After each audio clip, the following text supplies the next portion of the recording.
الحمد لله كفى سلام على الذين اصطفى أما بعد أعوذ بالله من الشيطان الرجيم بسم الله الرحمن الرحيم আসসালামু আলাইকুম ওয়া রাহমাতুল্লাহি ওয়া বারাকাতুহু। আজকে আমরা অত্যন্ত হৃদয় স্পর্শী ঘটনা নবী করিম সাল্লাল্লাহু আলাইহি সাল্লামের বিখ্যাত সাহাবী আব্দুল্লাহ ইবনে মাসউদ রাদিয়াল্লাহু আনহু এবং ইসলামের চিরশত্রু আবু জেহেলের ঘটনা আমরা জেনে নেব ইনশাআল্লাহ। এটা জানবো আমরা নবী করিম সাল্লাল্লাহু আলাইহি সাল্লামের সর্বশ্রেষ্ঠ জীবনী গ্রন্থ আর রাহিতুল মাকতুম গ্রন্থের 267 থেকে 269 নম্বর পৃষ্ঠায় কোরআন কারীমের 27 পারার 55 নম্বর সূরা রহমান যখন অবতীর্ণ হলো, নবী করিম সাল্লাল্লাহু আলাইহি সাল্লাম সমস্ত সাহাবীদেরকে নিয়ে তিনি এই সূরা তেলাওয়াত করে শোনালেন।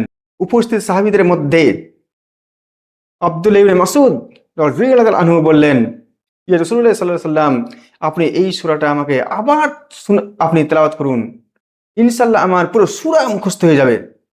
নবী করিম সাল্লাল্লাহু আলাইহি সাল্লাম আবার তেলাওয়াত করে শোনালেন। দ্বিতীয়বারে আব্দুল্লাহ ইবনে মাসউদ রাদিয়াল্লাহু আনহুর পুরো সূরা মুখস্থ হয়ে গেল।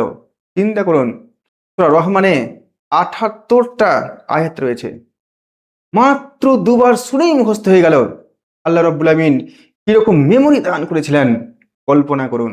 নবী করিম সাল্লাল্লাহু আলাইহি সাল্লাম অর্ডার করলেন, তোমরা কেউ পারো কাবা ঘরের সামনে গিয়ে এই সূরা রহমান তেলাওয়াত করতে? আব্দুল্লাহ ইবনে মাসউদ দাঁড়িয়ে গেলেন। তিনি বললেন, ইয়া রাসূলুল্লাহ সাল্লাল্লাহু আলাইহি সাল্লাম, আপনি আমাকে অনুমতি দিন, আমি গিয়ে তেলাওয়াত করব। নবী করিম সাল্লাল্লাহু আলাইহি সাল্লাম আব্দুল্লাহ ইবনে মাসউদকে বসিয়ে দিলেন, তুমি থামো, তুমি বসো। কোন সাহাবী দাঁড়ালেন না। নবী করিম সাল্লাল্লাহু আলাইহি সাল্লাম দ্বিতীয়বার আবার তিনি বললেন, কেউ কি পারো সূরা রহমান কাবা ঘরের সামনে তেলাওয়াত করতে? কোন সাহাবী দাঁড়ালেন না। আব্দুল্লাহ ইবনে মাসউদ তিনি দাঁড়িয়ে গেলেন। আবার নবী করিম সাল্লাল্লাহু আলাইহি সাল্লাম বসিয়ে দিলেন তাকে, তুমি বসো। তৃতীয়বার আবার নবী করিম সাল্লাল্লাহু আলাইহি সাল্লাম বললেন, কেউ কি পারো কাবা ঘরের সামনে গিয়ে সূরা রহমান তেলাওয়াত করতে? কোন সাহাবী দাঁড়ালেন না। আব্দুল্লাহ ইবনে মাসউদ তিনি আবার দাঁড়ালেন। নবী করিম সাল্লাল্লাহু আলাইহি সাল্লামকে তিনি বললেন, ইয়া রাসূলুল্লাহ সাল্লাল্লাহু আলাইহি সাল্লাম, আপনি আমাকে অনুমতি দিন, আমি গিয়ে তেলাওয়াত করব কাবা ঘরের সামনে এই সূরা। নবী করিম সাল্লাল্লাহু আলাইহি সাল্লাম তাকে অনুমতি দিয়ে দিলেন। তিনি কাবা ঘরের সামনে গিয়ে রহমান তেলাওয়াত করে শোনালেন। আপনারা মনে রাখবেন, ইসলামী ফাউন্ডেশনের বুখারী শরীফের 3489 নম্বর হাদিসে নবী করিম সাল্লাল্লাহু আলাইহি সাল্লাম বলেছেন, তোমরা 4 জন ব্যক্তির কাছ থেকে কোরআনুল কারীম শিক্ষা করো। 1 নম্বরে বলেছেন আব্দুল্লাহ ইবনে মাসউদ রাদিয়াল্লাহু আনহু নাম। 2 নম্বরে বলেছেন সালিম মাওলা আবু হুযায়ফা। 3 নম্বরে বলেছেন উবাই ইবনে কাব। 4 নম্বরে বলেছেন মুয়াজ ইবনে জাবাল। এবং নবী করিম সাল্লাল্লাহু আলাইহি সাল্লাম আরো বলেছেন, তোমরা যদি কোরআনুল কারীম যেইভাবে অবতীর্ণ হয়েছে সেইভাবে তেলাওয়াত শুনতে চাও, তাহলে আব্দুল্লাহ ইবনে মাসউদের কাছ থেকে তোমরা তেলাওয়াত শুনে নাও। সেই আব্দুল্লাহ ইবনে মাসউদ রাদিয়াল্লাহু তাআলা আনহু যখন কাবা ঘরের সামনে এই সূরা রহমান তেলাওয়াত শুরু করেছেন, তখন কাফের মুশরিকরা দলে দলে ভিড় জমিয়েছে, এই সূরা রহমান তেলাওয়াত শুনছে মশগুল হয়ে, কারো কোনো জ্ঞান নেই। সূরা রহমান 78টা আয়াত যখন আব্দুল্লাহ ইবনে মাসউদ শেষ করলেন, তখন কাফেরদের জ্ঞান ফিরছে। আবু জেহেল তখন দেখলো, এই তো আমার অবস্থা খারাপ, এটা আমাকে নেতা হিসেবে কেউ মানবে না। তখন আব্দুল্লাহ ইবনে মাসউদকে ডেকে বলল, তোর এত বড় সাহস, তুই কাবা ঘরের সামনে তেলাওয়াত করিস কোরআন শরীফ? এবং কানে এমন জোরে থাপ্পড় মারলো, কান দিয়ে ফিনকি হয়ে রক্ত বেরোচ্ছে। এদিকে নবী করিম সাল্লাল্লাহু আলাইহি সাল্লাম বাড়ি থেকে বেরোলেন যে আব্দুল্লাহ ইবনে মাসউদ তেলাওয়াত করতে গেছে, না জানি আবু জেহেল তার কি অবস্থা করে। আব্দুল্লাহ ইবনে মাসউদ রাদিয়াল্লাহু আনহু রাস্তা দিয়ে তিনি আসছেন, আর নবী করিম সাল্লাল্লাহু আলাইহি সাল্লাম যাচ্ছেন। মাঝ রাস্তায় দেখা, কান দিয়ে রক্তাক্ত হাত নিয়ে আব্দুল্লাহ ইবনে মাসউদ নবী করিম সাল্লাল্লাহু আলাইহি সাল্লামের সামনে। নবী করিম সাল্লাল্লাহু আলাইহি সাল্লাম তাকে দেখে দু চোখ দিয়ে জল পড়ছে। আব্দুল্লাহ ইবনে মাসউদ এবং নবী করিম সাল্লাল্লাহু আলাইহি সাল্লাম দুজনের চোখ দিয়ে জল পড়ছে। এই মুহূর্তে জিবরাইল আলাইহিস সালাম এসে উপস্থিত, এবং জিবরাইল আলাইহিস সালাম একটু মুচকি হাসলেন এবং বললেন, ইয়া রাসূলুল্লাহ সাল্লাল্লাহু আলাইহি সাল্লাম, আমার এই মুচকি হাসির কারণে আপনি আমাকে বদদুয়া করবেন না,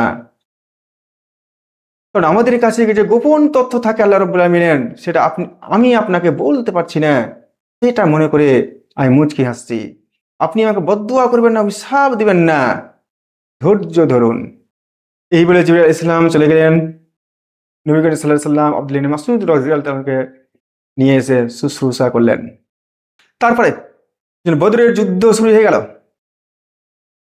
যে বদরের যুদ্ধে দুই শিশু, আনসার শিশু, মুয়াজ ইবনে আমর এবং মুয়াজ ইবনে আরফা, এই দুইজন শিশু আবু জেহেলের উপরে আক্রমণ করে আবু জেহেলকে মাটিতে ফেলে দিয়েছে, কিন্তু তার এখনো শ্বাস চলাচল করছে।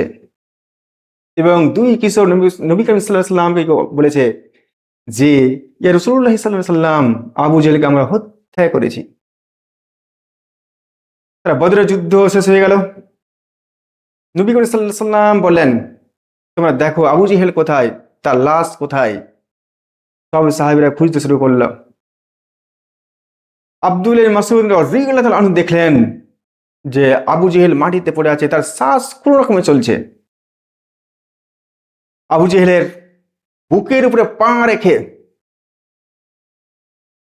আবু জেহেলের দাড়ি ধরে টান দিয়ে আব্দুল্লাহ ইবনে মাসউদ রাদিয়াল্লাহু তাআলা বলছেন, আজকে তোকে কেমন লাগছে? সেই দিন মনে পড়ে সূরা রহমান তেলাওয়াত করছিলাম, আর তুই আমার কানে এমন জোরে থাপ্পড় মেরেছিলি, আমার কান দিয়ে ফিনকি দিয়ে রক্ত বেরোচ্ছিল। আবু জেহেল তখন বলছে যে আজকে যুদ্ধে কার জয় হয়েছে? তখন আব্দুল্লাহ ইবনে মাসউদ রাদিয়াল্লাহু তাআলা বললেন, তোমার খেয়াল নেই যে তোর বুকে পা দিয়ে আমি তোর এখন গলা কাটবো, তোর দেহ থেকে মাথাটা আলাদা করে দিব, আর তোর খেয়াল নেই যুদ্ধে কে জিতেছে? যুদ্ধে আল্লাহ এবং আল্লাহ রসুল জিতেছে, এবং তোর বাহিনী, তুই এবং তোর বাহিনী চরমভাবে পর্যদুস্ত হয়ে ময়দান ছেড়ে পালিয়ে গেছে।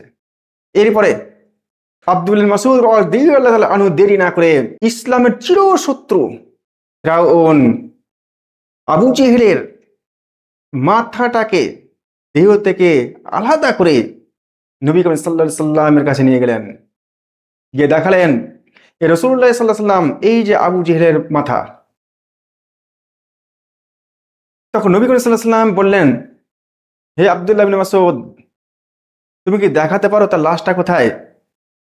তো নবী করিম সাল্লাল্লাহু আলাইহি সাল্লাম গেলেন, আবু জেহেলের লাশ দেখলেন। তিনি বললেন, হ্যাঁ, এইটাই আবু জেহেল। ইয়া আল্লাহ রাব্বুল আমিন, তুমি তোর ওয়াদা পালন করেছো। আজকে তুমি একাই এই বদর যুদ্ধে ইসলামের বিজয় এনে দিয়েছো, এবং এই ইসলামের চিরশত্রু, ইসলামের ফিরআউন এই আবু জেহেলকে আল্লাহ রাব্বুল আমিন তুমি হত্যা করেছো। তোমার প্রতি আমরা হাজার হাজার কোটি কোটি শুকরিয়া আদায় করি। সেই মুহূর্তে জিবরাইল আলাইহিস সালাম এসে উপস্থিত। রাসূলুল্লাহ সাল্লাল্লাহু আলাইহি সাল্লাম, আপনার মনে পড়ে যেদিন সূরা রহমান তেলাওয়াত করছিলেন আব্দুল্লাহ ইবনে মাসউদ, আবু জেহেলের থাপ্পড় খেয়ে আপনি এবং আব্দুল্লাহ ইবনে মাসউদ রাস্তায় বসেছিলেন, দুজনেই কান্না করছিলেন। আমি গিয়ে মুচকি হেসেছিলাম এবং আপনাকে বলেছিলাম, আপনি এটা বেয়াদবি মনে করবেন না এবং আমার প্রতি বদদুয়া করবেন না, কারণ আমি গোপন যে তথ্য জানি সেই তথ্যের ভিত্তিতে আমি হাসছি। এই যে আজকের দিনে আবু জেহেল এই পরিণতি হবে, সেটা আমি আগেই জানতাম, সেই জন্য আমি সেদিন মুচকি হেসেছিলাম। সাল্লাল্লাহু আলাইহি সাল্লাম আল্লাহর প্রতি শুকরিয়া আদায় করলেন। এই ঘটনা থেকে আমরা কি শিক্ষা পেলাম? দম্ভ, অহংকার, মিথ্যা বেশি দিন টেকে না, টিকবেও না। এই কারণে আল্লাহ রাব্বুল আমিন সূরা বনী ইসরাঈলের ৮১ নম্বর আয়াতে বলছেন, জাল হাক্কু জাহাকাল বাতিল, সত্য এসে মিথ্যা ধ্বংস হয়েছে। ইন্নাল বাতিলা কানা যাহুকা, অবশ্যই মিথ্যা ধ্বংসশীল বা ম্রিয়মাণ। আখির দাওয়ানা আলহামদুলিল্লাহি রাব্বিল আলামিন।